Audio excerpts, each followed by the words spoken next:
মই প্ৰথমে ধন্যবাদ জনাইছোঁ আপোনালোকক। মোৰ অনুভৱ মানে বাস্তৱ যিটো অনুভৱ, মই আজি সঁচাকৈ খুব অভিভূত হৈছোঁ। মই আত্মসন্তুষ্টি লভিছোঁ যে যোৱাকালি গধূলি মই এটা ফেচবুক লাইভত মই এটা আহ্বান জনাইছিলোঁ যে মই অহাকালি ৰাজীৱ ভৱনত মই দলীয় মনোনয়ন দাখিল কৰিবলৈ যাম। আৰু এই আহ্বানৰ প্ৰতি সঁহাৰি জনাই আমাৰ কংগ্ৰেছ দলৰ চমৰীয়া সমষ্টিৰ ভিতৰৰ বিভিন্ন স্তৰৰ আমাৰ কৰ্মীসকলে আজি মোক ৰাতিপুৱাৰ পৰা এনেকুৱা মৰম দিছে, এনেকুৱা আশীৰ্বাদ দিছে। আমাৰ অঞ্চলৰ যিমান ৰিটায়াৰ্ড শিক্ষক আছে, প্ৰায়ভাগ মুৰব্বী আৰু ইউথ গোটেই সন্মিলিতভাৱে মোক ৰাজহুৱাভাৱে এটা হায়াৰ ছেকেণ্ডেৰী খেলপথাৰত মোক আশীৰ্বাদ দিছে। আশীৰ্বাদ দিক মই এই মনোনয়ন দাখিল কৰাৰ কাৰণে তাৰ পৰা মোক প্ৰেৰণ কৰিছে। আৰু হঠাৎ মই আৰু বেছি সন্তুষ্টি প্ৰকাশ কৰিছোঁ যে মই যোৱাকালি ফেচবুক লাইভত এই আহ্বান দিয়াৰ পিছত আজি মোৰ লগত চুনতলিৰ পৰা 275 কাৰ মোৰ লগত আহিছে। তো মই বহুত সুখী, মই ভাল লাগিছে। আৰু আপোনালোকৰ জৰিয়তে মই যিহেতু আমাৰ দলৰ ঊৰ্ধ্বতম কৰ্তৃপক্ষ আছে, গতিকে দলৰ ঊৰ্ধ্বতম কৰ্তৃপক্ষৰ প্ৰতি মই 100% মোৰ কনফিডেঞ্চ আছে। মই এজন নিষ্ঠাৱান কংগ্ৰেছ কৰ্মী, গতিকে দলে যি বিবেচনা কৰিব, দলে দিয়া প্ৰাৰ্থীক আমাৰ চমৰীয়া সমষ্টিবাসী ৰাইজে এইবাৰ এনেকুৱা এটা অৱস্থাৰ সৃষ্টি হ'ব যে 80-20 হ'ব। প্ৰত্যাহ্বান কোনো প্ৰত্যাহ্বান তাত নাথাকিব, কোনো প্ৰত্যাহ্বান নাথাকিব।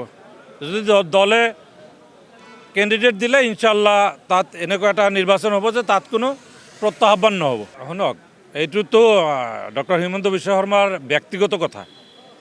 অৰিজিনেলি কি চাইছে, ৰাজীৱ ভৱনখনত কোন বহি আছে এইটো চাওক। আজি অসম প্ৰদেশ কংগ্ৰেছ কমিটিৰ প্ৰেছিডেণ্ট কোন হয়? আমাৰ মাননীয় গৌৰৱ গগৈ ডাঙৰীয়া। সেৱা দলৰ প্ৰেছিডেণ্ট কোন হয়? আমাৰ দিব্যায়ন ডাঙৰীয়া। মহিলা কংগ্ৰেছৰ প্ৰেছিডেণ্ট কোন হয়? আমাৰ মীৰা বাইদেউ ডাঙৰীয়ানী। আজি কংগ্ৰেছ দলৰ যিকেইজন MP আছে তাৰে ভিতৰত একজন আমাৰ ৰকিবুল হুছেইন, বাকী আমাৰ মাননীয় প্ৰদ্যুৎ বৰদলৈ, মাননীয় গৌৰৱ গগৈ ডাঙৰীয়া আমাৰ MP, বাকী যিমানখিনি বিধায়ক আছে।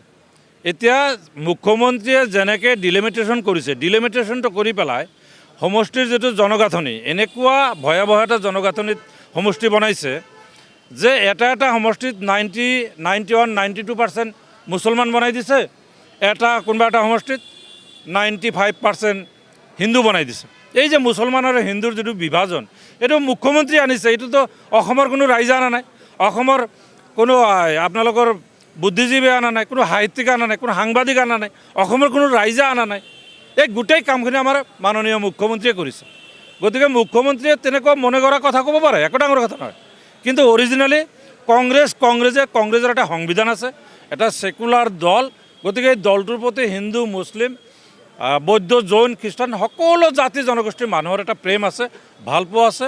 আজি দলটো হাৰি আছিলে, কাইলৈ ইনশাল্লাহ এই দল থিয় হৈ যাব। আপোনালোকে চাই থাকক এই স্বৈৰাচাৰী শাসন, মাননীয় মুখ্যমন্ত্ৰী হিমন্ত বিশ্ব শৰ্মা ডাঙৰীয়াৰ যি ৰাজকীয় ঢঙৰ যি ৰাজত্ব চলাই আছে, এইটোতো গণতন্ত্ৰৰ নামত এটা অপশাসন তেখেত চলাই আছে। এইটোতো গণতন্ত্ৰ হোৱাই নাই, তেখেত এটা ৰাজতন্ত্ৰহে চলাই আছে। গতিকে ৰাজতন্ত্ৰত আমাৰ অসমৰ মানুহ কেতিয়াও বিশ্বাসী নহয়। আমাৰ মানুহৰ যি হাতামপুৰীয়া যি সম্প্ৰীতি, সেই সম্প্ৰীতিক অক্ষুণ্ণ ৰখাৰ কাৰণে আমাৰ অসমৰ মানুহ বদ্ধপৰিকৰ। আৰু এই ধৰ্মৰ নামত মেৰুকৰণ কৰি, বিভাজন কৰি অসমত যি অশান্তি সৃষ্টি কৰাৰ কাৰণে আজি মুখ্যমন্ত্ৰীয়ে ভাবি আছে, সেই অশান্তি কেতিয়াও অসমত কোনো জাতি ধৰ্মৰ মানুহে হ'ব নিদিয়ে। আপোনালোকে ফাইনেল থাকক।